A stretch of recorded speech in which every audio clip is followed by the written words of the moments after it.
ভিডিওটা শুরু করার আগে শেয়ার করে দিন, যাতে করে মানুষ জানতে পারে, এবং আপনার বন্ধুর কাছে শেয়ার করে দিন, যাতে তারা বুঝতে পারে যে সবাইকে কিন্তু গ্যাসের সাথে আধার কার্ডের লিঙ্ক করতে লাইনে দাঁড়াতে হবে না, সবাইকে কিন্তু আধার লিঙ্ক করাতে হবে না, সবাইকে কিন্তু ওখানে যেতে হচ্ছে না। তাহলে যারা এই প্যানিকটা করছে তারা একটু স্বস্তি পাবে, এবং এটলিস্ট তারা জানতে পারুক যে বাড়িতে গ্যাস আসবে, কোন রকম অসুবিধা হবে না, সবাইকে লাইন দিতে হবে না। তাহলে কেমন হয়? আমি জানি অনেকেই একটু শান্তি পাচ্ছেন যে আমাকে যদি লাইনে না দাঁড়াতে হয়, সেক্ষেত্রে কিন্তু খুবই ভালো ব্যাপার। দেখতে থাকুন ভিডিওটা এবং বন্ধুদের মধ্যে শেয়ার করুন।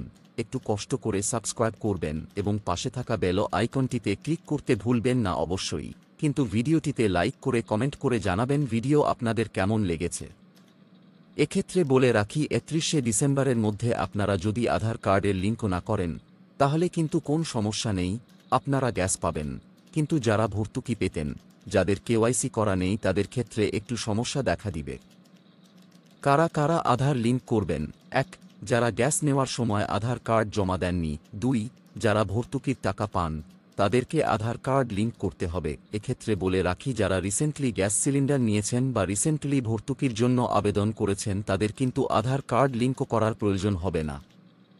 তাও আপনারা একবার আপনার নিকটস্থ ডিলারের কাছে খবর নিয়ে নেবেন।